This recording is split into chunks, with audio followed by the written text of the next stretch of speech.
লিটন দাসের ব্যাটকে তুলনা করা হয় বিখ্যাত চিত্রাঙ্কন মোনালিসার সঙ্গে। তিনি যখন ফর্মে থাকেন তখন তার শটগুলো যেন চোখে লেগে থাকার মতো। ব্যর্থতার নাগপাশ ছিন্ন করে আবারও হাসতে শুরু করেছে টাইগার এই ব্যাটারের ব্যাট। নেদারল্যান্ডসের বিপক্ষে 3 ম্যাচে হেসেছে লিটনের ব্যাট। 2 ম্যাচে তুলেছেন হাফ সেঞ্চুরি, এতে নিজেকে নিয়ে গেছেন রেকর্ডের চূড়ায়। তৃতীয় ম্যাচে বৃষ্টির কারণে পরিত্যক্ত হয়েছে ম্যাচ, তবে আগেই তুলে নিয়েছিলেন হাফ সেঞ্চুরি। আন্তর্জাতিক টি-20তে ক্যারিয়ারে এটি লিটন দাসের 14তম হাফ সেঞ্চুরি। বাংলাদেশের হয়ে আন্তর্জাতিক টি-20তে সবচেয়ে বেশি হাফ সেঞ্চুরির মালিক এখন লিটনই। 13টি হাফ সেঞ্চুরি নিয়ে এতদিন এই রেকর্ড নিজের করে রেখেছিলেন অলরাউন্ডার সাকিব আল হাসান।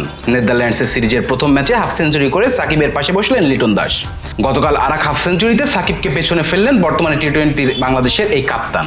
ম্যাচের হিসেবেও সাকিবকে পেছনে ফেলেছেন লিটন। আন্তর্জাতিক টি-20 থেকে অবসর নেয় সাকিবকে 14 হাফ সেঞ্চুরি করতে খেলতে সময় লেগেছিল 127 ইনিংস, আর লিটন 109 ইনিংসেই করে ফেললেন 14টি হাফ সেঞ্চুরি।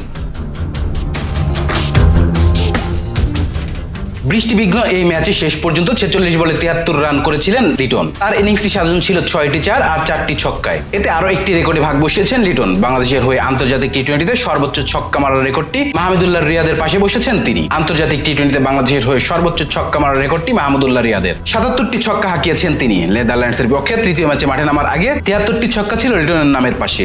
এই ম্যাচে 4টি ছক্কা হাঁকিয়ে এখন যৌথভাবে আন্তর্জাতিক টি-20তে বাংলাদেশের হয়ে সর্বোচ্চ ছক্কার মালিক লিটন। 77টি ছক্কা হাঁকাতে মাহমুদুল্লাহ লেগেছিল 141 ইনিংস। 109 ইনিংসে সেই রেকর্ডে স্পর্শ করলেন লিটন। তার সামনে সুযোগ রয়েছে পরের ম্যাচে এককভাবে এই রেকর্ড দখলে নেওয়ার, কারণ এবার এশিয়া কাপ হবে টি-20 ফরম্যাটে। অন্যদিকে আন্তর্জাতিক টি-20 থেকে অবসর নেয় মাহমুদুল্লাহ লিটনকে কোনো চ্যালেঞ্জই জানাতে পারছেন না।